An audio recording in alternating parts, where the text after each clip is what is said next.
प्रीति Rathi case 2013 का वह case जिस पर पूरा देश रोया था। आपने अब तक हैवानियत की दर्जनों दास्तान सुनी होगी, लेकिन जो सच्ची कहानी आज आपको हम सुनाने जा रहे हैं उसे सुनकर आप भी सिहर जाएंगे और अपने आंसू नहीं रोक पाएंगे। 2013 में घटी इस घटना पर तब लगभग पूरा देश रोया था। इस केस की सुनवाई के दौरान मामले की पैरवी कर रहे वकील ने इस अपराध को महिला जाति के साथ की गई अब तक की सबसे बड़ी हैवानियत करार दिया था। इस केस की सुनवाई कर रही जज ने फैसला सुनाते समय ऐसी टिप्पणी की थी जिसे सुनकर हर किसी की आंखों में आंसू आ गए थे। आखिर यह घटना क्या थी और कहां घटी थी? इस केस की सनसनी के दौरान जज ने क्या टिप्पणी की थी? इस केस में और क्या क्या कुछ हुआ था? चलिए जानते हैं सब सिलसिलेवार तरीके से इस वीडियो में आगे बढ़ने से पहले आप सबों से एक रिक्वेस्ट है कि अगर अभी तक आपने इस चैनल को सब्सक्राइब नहीं किया है तो प्लीज़ अभी ही इस चैनल को सब्सक्राइब करें और बेल आइकन को दबा दें ताकि क्राइम की बहुत सी कहानियां हम आप तक पहुंचा सके। तारीख थी 1 मई 2013। वैसे तो यह तारीख अधिकतर लोगों के लिए आम दिनों की तरह थी, मगर दिल्ली के नरेला में रहने वाली प्रीति राठी के लिए यह दिन बेहद खास था। आज पहली बार प्रीति राठी दिल्ली के बाहर जा रही थी। पहली बार घर छोड़कर बाहर जाने की वजह से मैम को थोड़ी घबराहट थी, लेकिन खुशी भी थी क्योंकि प्रीति ने वो कारनामा किया था जिस पर उसके पूरे परिवार को नाज था। दरअसल 23 साल की प्रीति राठी ने दिल्ली से ही नर्सिंग की पढ़ाई की और फिर पूरी करने के लिए वह मिलिट्री हॉस्पिटल में नर्स बनना चाहती थी। इसके लिए उसने तैयारी भी शुरू कर दी थी। इसी दौरान इंडियन नेवी में नर्स की वैकेंसी निकली। प्रीति राठी ने भी इस जॉब के लिए अप्लाई किया और एग्जाम में शामिल हुई और सफल भी हुई। प्रीति नेवी में बतौर नर्सिंग ऑफिसर सिलेक्ट कर ली गई। अब सभी कागजी कार्रवाई पूरी हो चुकी थी और अब प्रीति को मुंबई के कोलाबा में स्थित नौसेना ऑफिस में रिपोर्ट करना था और उसे INA मुंबई में बतौर सेकंड लेफ्टिनेंट ड्यूटी ज्वाइन करनी थी। इसी वजह से प्रीति मुंबई जा रही थी, जो कि परिवार की बेटी पहली बार दिल्ली से बाहर जा रही थी। इसलिए प्रीति को मुंबई तक छोड़ने पिता अमर सिंह राठी, चाचा विनोद कुमार दाहिया और चाची सुनीता दाहिया भी साथ जा रहे थे। इन सबों को गरीब रथ एक्सप्रेस से मुंबई के बांद्रा स्टेशन पर पहुंचना था। तय समय पर 1 मई 2013 को ट्रेन दिल्ली के निजामुद्दीन स्टेशन पर आकर रुक जाती है। ट्रेन रुकते ही प्रीति अपने परिवार वालों के साथ जल्दी से ट्रेन में सवार हो जाती है और सभी अपनी अपनी सीट पर बैठ जाते हैं और ट्रेन अपनी मंजिल की तरफ बढ़ चलती है।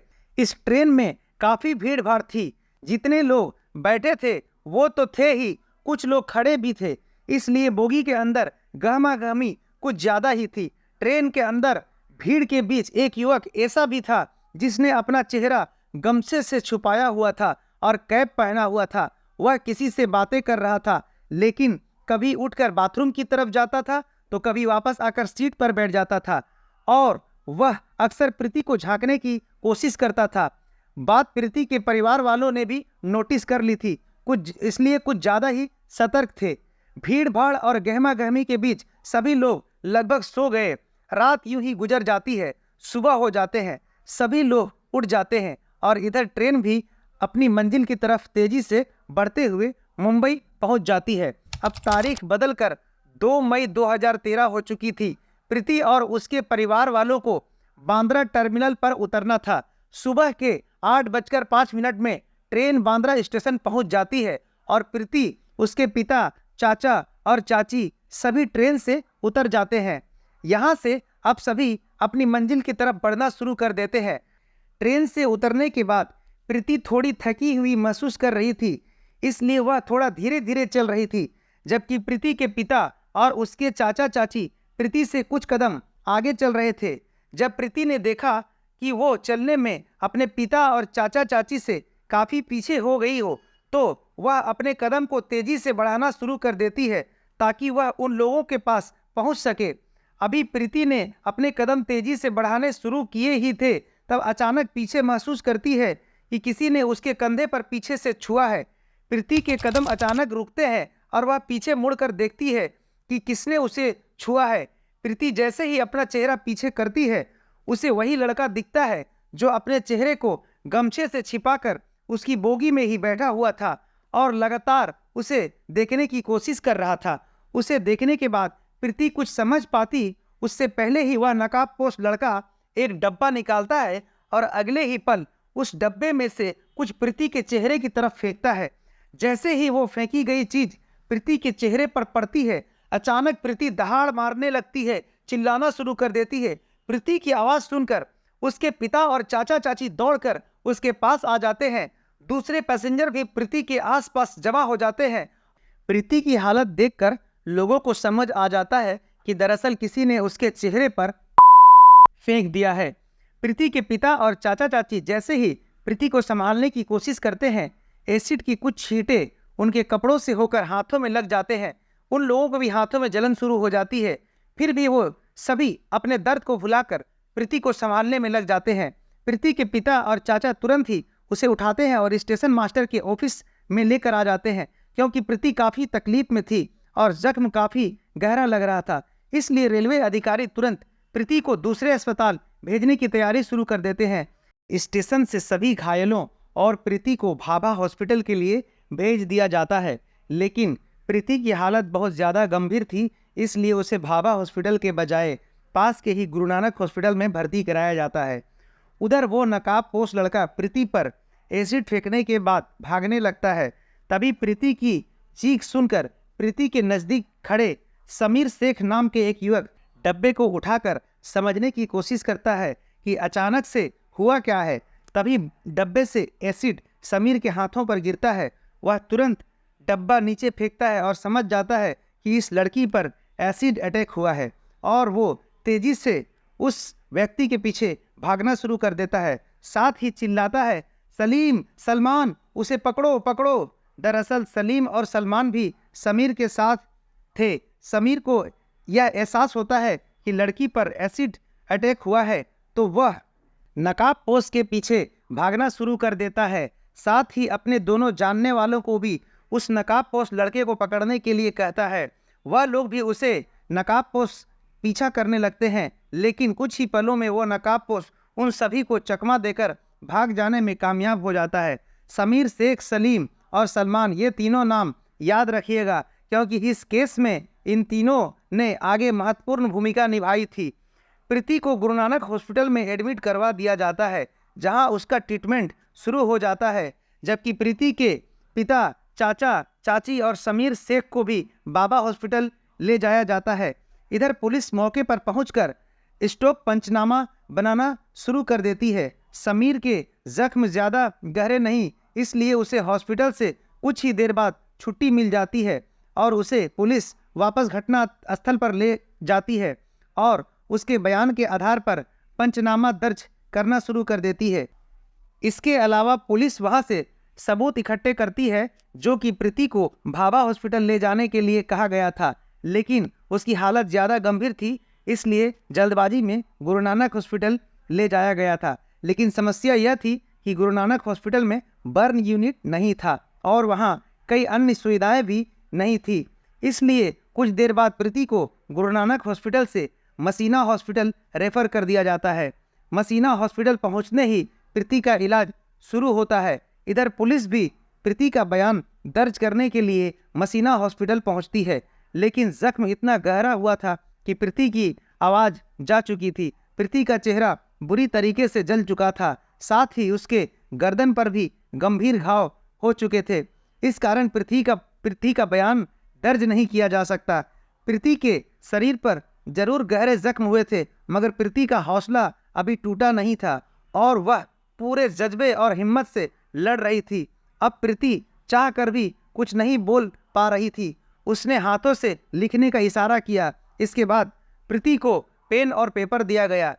प्रीति लिखकर अपने डॉक्टर और माता पिता से बात करने लगी। इस एसिड अटैक की खबर मीडिया में भी फैल चुकी थी और धीरे धीरे ये खबर अखबारों और टेलीविज़न की सुर्खियां बनने लगी। देखते ही देखते देश भर में ये मुद्दा फैल गया। लोग एसिड अटैक के खिलाफ सड़कों पर उतरने लगे। प्रदेश में भी कई हिस्सों में विरोध प्रदर्शन किया गया और जल्द से जल्द प्रीति के गुनाहगारों को गिरफ्तार करके सजा देने की मांग शुरू की गई।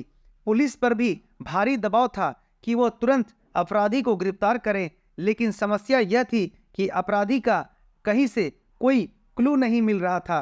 हालांकि घटना के समय स्टेशन पर मौजूद कुछ गवाहों के बयान के अनुसार अपराधी का स्केच पुलिस ने तैयार करवा लिया था और अपराधी की तलाश शुरू हो गई थी, मगर पुलिस के हाथ अभी भी खाली थे। इस बीच 4 मई 2013 को पवन कुमार नाम का एक लड़का प्रीति की बहन तन्नू को फोन करता है और प्रीति के बारे में पूछता है वो कैसी है। पवन कुमार बीटेक का स्टूडेंट था और प्रीति से उसकी पुरानी जान पहचान थी। इस बात की जानकारी तन्नू अपने पिता अमर सिंह राठी को देती है और अमर सिंह जांच कर रहे पुलिस अधिकारियों को यह बात की जानकारी देते हैं कि पवन कुमार नाम के एक लड़के ने फोन करके प्रीति का हाल चाल पूछा है। यह जानकारी हाथ लगने के बाद पुलिस वह स्केच गवाहों के बयान के आधार पर बनाया गया था प्रीति को दिखाती है और प्रीति से पूछती है क्या तुम इन्हें पहचानती हो। जवाब में प्रीति बोर्ड पर 3 नाम लिखती है, सत्यम, अंकुर और पवन कुमार। प्रीति के अनुसार स्केच में दिख रहा लड़का इन तीनों में से कोई एक था, क्योंकि प्रीति ने भी पवन कुमार का नाम लिखा और पवन कुमार ने फोन करके प्रीति का हालचाल जाना था। इसलिए पुलिस अनुमान लगाती है कि शायद पवन कुमार ने ही प्रीति पर एसिड फेंका होगा और वह जानना चाह रहा होगा कि प्रीति जिंदा है या मर गई। इसलिए पवन कुमार को शक के दायरे में लेते हुए पुलिस जांच शुरू कर देती है और तुरंत पवन कुमार की तलाश में लग जाती है। कुछ दिनों की खोजबीन के बाद 9 मई 2013 को पुलिस पवन कुमार को गिरफ्तार कर लेती है। इसकी गिरफ्तारी की खबर के बाद लोगों का गुस्सा और भड़क जाता है और वह जल्द से जल्द अपराधी को कड़ी से कड़ी सजा दिलवाने की मांग करना शुरू कर देते हैं। लोग प्रीति के जल्द से जल्द स्वस्थ होने की दुआएं कर रहे थे, मगर प्रीति की हालत दिन प्रतिदिन बिगड़ती ही जा रही थी। मसीना हॉस्पिटल में आए हुए उसे कई दिन हो चुके थे और यहाँ प्रीति की कई सर्जरी भी हो गई थी, मगर हालात सुधरने का बजाय बिगड़ते ही चला जा रहा था। प्रीति की इंटरनल अंग्स धीरे धीरे काम करना बंद कर रही थी। मसीना हॉस्पिटल के डॉक्टर को लगने लगा कि प्रीति की हालत ज़्यादा गंभीर हो रही है, तो तुरंत प्रीति को रेफर करके मुंबई हॉस्पिटल भेज दिया गया, बेहतर इलाज मिल सके इसलिए, क्योंकि इस केस से लोगों का सीधा जुड़ा हो चुका था और लोग पल पल की खबर ले रहे थे, प्रीति की हालत के बारे में जानना चाहते थे। इसलिए सरकार की ओर से प्रीति को बेहतर इलाज देने की व्यवस्था की जाती है। जैसे ही प्रीति को बॉम्बे हॉस्पिटल लाया जाता है, देश के टॉप स्पेशलिस्ट डॉक्टरों की टीम बनाई जाती है और उन्हें ही प्रीति का इलाज का जिम्मा दिया जाता है। लाखों कोशिशों के बावजूद यहाँ भी हालत सुधरने के बजाय बिगड़ते ही जाते हैं और प्रीति वेंटिलेशन सपोर्ट पर चली जाती है। फिर भी डॉक्टर हार नहीं मानते हैं और प्रीति की जान बचाने के लिए हर संभव कोशिश करते हैं और प्रीति अब भी हालात से लड़ रही थी, लेकिन अंततः 1 जून 2013 को दिल की धड़कन रुकने की वजह से प्रीति इस दुनिया को छोड़कर चली जाती है। प्रीति की मौत की खबर से देश में गम और गुस्से की लहर दौड़ जाती है और हर कोई प्रीति के जाने के सदमे में था। प्रीति की मौत के बाद पोस्टमार्टम किया जाता है और उसके शव को अंतिम संस्कार के लिए दिल्ली लाया जाता है, लेकिन प्रीति के घर वाले मामले की सीबीआई जांच की मांग करते हुए अंतिम संस्कार करने से मना कर देते हैं और प्रीति के शव को साथ एक प्रदर्शन रैली निकाली जाती है।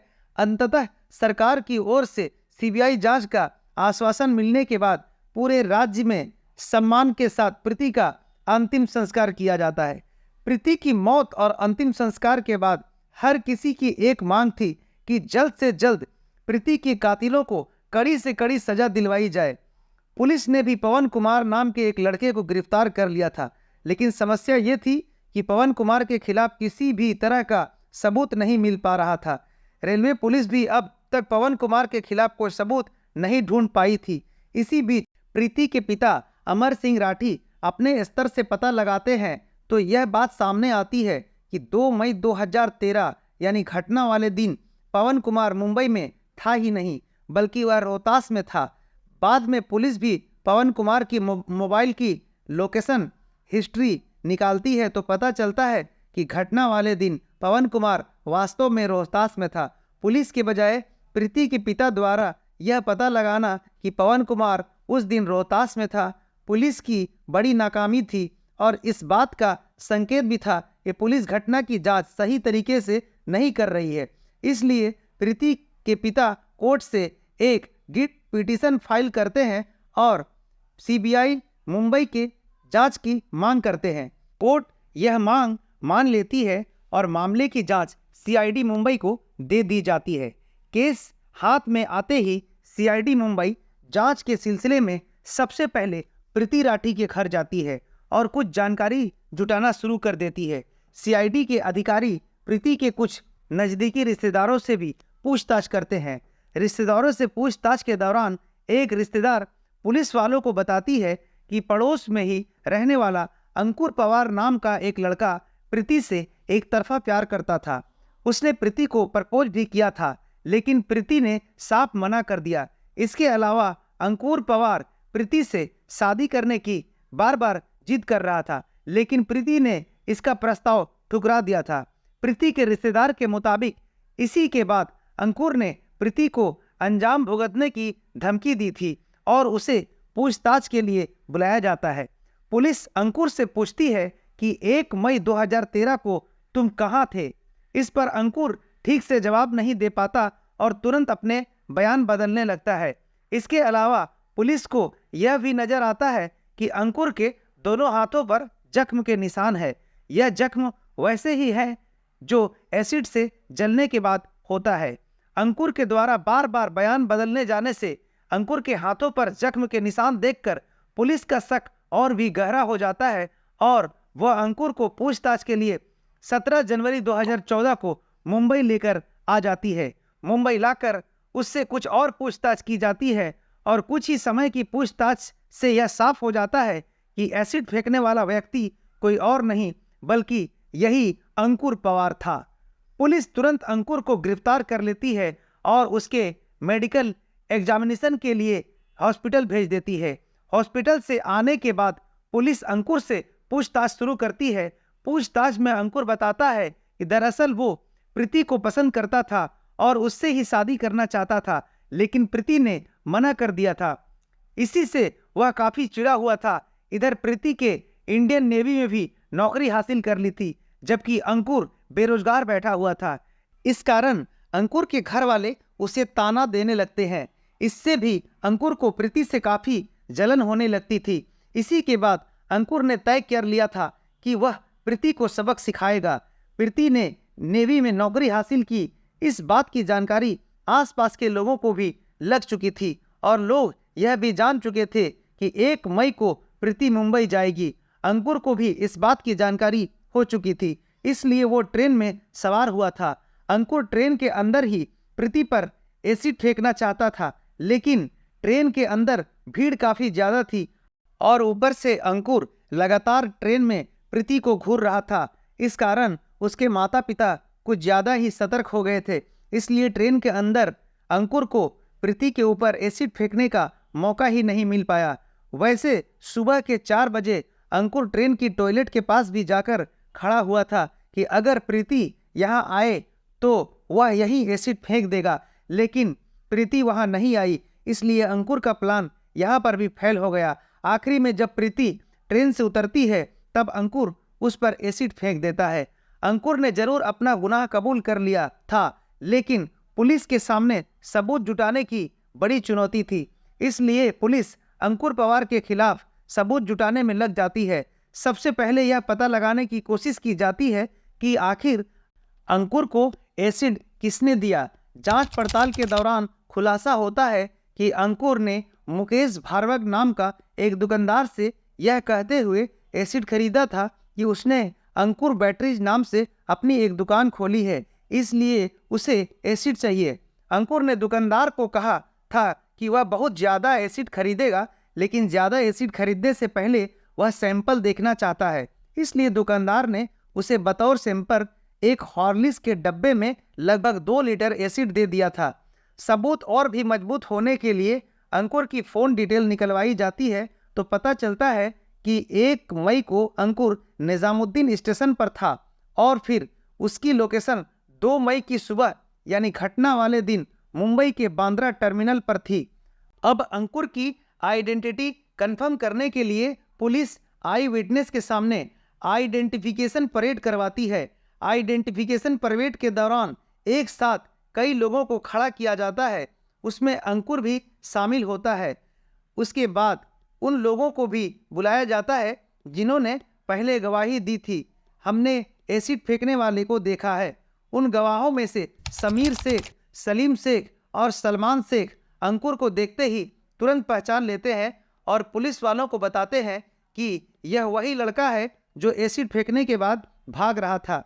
दरअसल जब अंकुर एसिड फेंककर जैसे ही पीछे मुड़ा था तो उसके चेहरे से गमछा हट गया था, क्योंकि समीर शेख ने सबसे पहले एसिड फेंकने वाले व्यक्ति को पकड़ने की कोशिश की थी और वह भागने के दौरान एक बार अंकुर पीछे मुड़ा, इससे समीर शेख उसका चेहरा देख लिया था।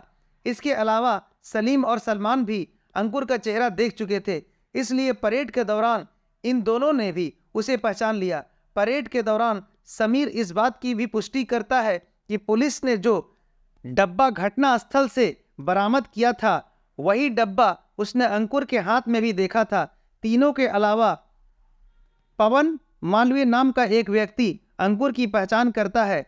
इसके अलावा एक व्यक्ति और परेड के दौरान अंकुर की पहचान करता है और इस बात की गवाही देता है कि अंकुर उस रात ट्रेन में मौजूद था, क्योंकि लगभग 4 बजे उन्होंने अंकुर को टॉयलेट के पास खड़े देखा था। इससे अंकुर पवार को मुख्य आरोपी बनाते हुए चार्जशीट फाइल की जाती है और मामले की सुनवाई स्पेशल सिटी सिविल एंड स्पेन कोर्ट ग्रेटर मुंबई में शुरू होती है। यह जानकर आपका खून खौल जाएगा कि जब अंकुर को सुनवाई के लिए कोर्ट में लाया जाता है तो वह अक्सर मुस्कुराते हुए आता है और कई बार वह मुस्कुराते हुए विट्री साइन दिखाता था। कोर्ट में सुनवाई के दौरान पुलिस की ओर से कुल 37 गवाह पेश किए जाते हैं। कोर्ट में भी आकर समीर, सलीम और सलमान शेख अंकुर की पहचान करते हैं और गवाही देते हैं। सभी सबूत और गवाहों को देखने के बाद आखिरकार स्पेशल कोर्ट द्वारा प्रीति राठी के अपराधी अंकुर पवार को आईपीएस की धारा 302 और धारा 326 बी के तहत दोषी मानते हुए मौत की सजा सुनाई जाती है और 5,000 का जुर्माना भी लगता है। यह भारत के इतिहास में पहली बार था जब किसी एसिड अटैकर को फांसी की सजा सुनाई गई थी। यह मामला किसी महिला के खिलाफ की गई अब तक की सबसे बड़ी हैवानियत करार दिया था। वहीं इस मामले की सुनवाई कर रहे जज ने फैसला सुनाते हुए टिप्पणी की थी कि इस एसिड अटैक की वजह से प्रीति का चेहरा इतनी बुरी तरीके से जल चुका था और इतना भयानक हो चुका था कि अगर प्रीति ने अपना चेहरा देख लिया होता तो शायद वह उसी दिन मर जाती। ये टिप्पणी अंकुर की दरिंदगी को बताने के लिए काफ़ी है। अंकुर पवार कितना बड़ा शैतान और पत्थर दिल इंसान था, इसका अंदाजा आप इस बात से भी लगा सकते हैं कि जब जज ने उसे फांसी की सजा सुनाई तो उसके चेहरे पर जरा सा भी डर का भाव नहीं था।